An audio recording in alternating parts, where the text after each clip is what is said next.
Hello, everybody. Welcome to my YouTube channel. My name is Brianna Kaylee, and I created this channel to help people, to inspire, and to motivate you, and to show you that whatever you want in life is possible.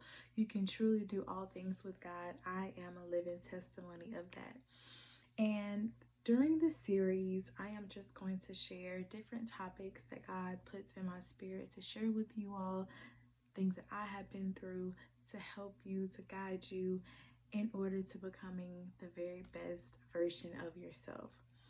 So it was only fitting to start off the very first series with the beauty of divine misdirection. I don't know if you ever heard of divine misdirection, but I'm sure, very sure, that you have experienced it. And divine misdirection is truly when you are in a place and you feel like things are going the way you feel like they should go. But God does what He does, and He comes in and changes the whole direction of your life. Like for me, all throughout my life, I've always wanted to be a teacher. Literally, I wanted to save all the kids and be the very best teacher ever. So, because of that, all throughout high school, I always make sure I was in different programs and different summer camps to make sure I am prepared for college. I mean, I literally was always making sure that I was going to be able to get into a good college, be in the education program, and change all the kids. Okay. My goal was to first be a teacher. Okay. Then I wanted to get my master's degree, become an assistant principal for a couple years, move on up, become a principal in about 3 years. And then, I wanted to be a superintendent, Black Girl Magic. And then I was like, I'm gonna own my own charter school. I was gonna, okay, the big goal was I wanted to own my own charter school to help at risk youth, because I still do have a love for children, and I have a love for children that, are different. And what most people call bad, but really they're just acting out their story. There's always a deeper reason, right? So that's what I thought I wanted to do. And then I went to Winthrop. Shout out to Winthrop University. I went there and realized, sis, this ain't it. This is not it. Okay? This is not it. So and during that time, honestly, I felt bad because I had worked so hard and God blessed, me to be there, and I was able to meet so many great people. But I felt bad because I'm like, the plan that I always had is not coming together. It's not feeling the way I felt like it should feel. So I regrouped, came back home, was working at a hotel, and was like, okay, this is not it. Like, it's easy money, but it's so much more to me, so much more than what I wanted to do. So I literally just got on Indeed one day. Well, I was always Indeed when I was working there because I didn't want to be there. So I was on Indeed searching and, just applying to all these different jobs. And I remember applying to this job for an apartment complex. And I was like, it was a leasing agent. I was like, this might be cool. Might be, I don't have no experience, but hey, what's the worst thing they can tell me? No. So I applied, and I remember it was maybe 2 or 3 weeks later, I got a call back and went there to do an interview. So after the interview, me and the property manager, we just vibed. It was cool. So it's like I knew I had the job, but I didn't know. No, you know what I'm saying? So maybe like a week later, I remember me and my mom were going into Popeyes. Okay, when it first opened up, going into Popeyes, and I got a call, and it was the property manager asking me to take the job, and I was like, yes, yes, absolutely. So I took the job, and I enjoyed it. I literally got attached to so many of the residents there. I love them to pieces. And what happened was, while I was there, I was like, okay, so how can I do this? Help people, get homes, get into their home on a bigger scale and make more money. I mean, if I'm being real, it's like, how can I do this, have more time, make more money? So then I started researching, different fields in real estate, all these different things, done my research. And then I was like, I'm gonna get my real estate license. Like, I'm gonna get it. And I remember I had got, I think it was, I had got a refund check from school.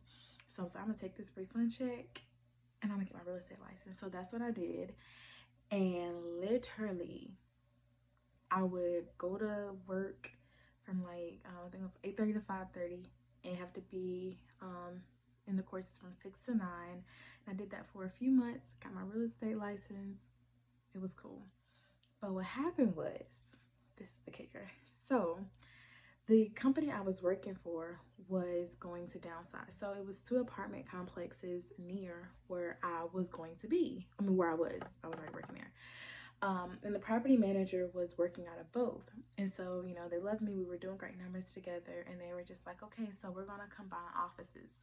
And we're just going to have y'all two run both. I said, okay, cool. That's cute. So what is the money looking like? So they were like, we can't give you a raise at this time. You'll have to wait until the following year.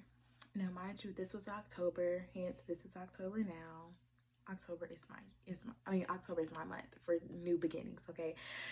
Anyway, so I was like, so you need to tell me you want me to start this new position doing double work, but you don't want to give me any more pay.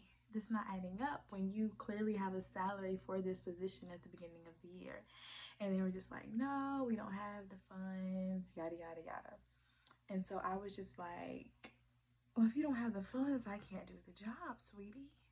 Right? And so I was thinking this. I didn't say it like that at first, of course. So I told my manager, I was like, you know, if they don't have the funds or whatever, I'm not going to do double the work for nothing because you have funds set aside for this position at the beginning of the year. And so where did the funds go? And so she was like, I completely understand, yada, yada, yada. So we had a meeting and, you know, me and her were talking over how I felt. And I was like, I'm not going to settle for any company. I'm not going to settle for anybody. I know my worth and I know what I bring to the table. And I know the leases that are coming in, the people that are renting, I see it. So I'm not going to settle. And I was like, if they don't want to pay me more money, I'm out of here. And at that moment, it meant so much more than a job for me because I was choosing myself. I was truly understanding, like, I was taking a hold of who I am.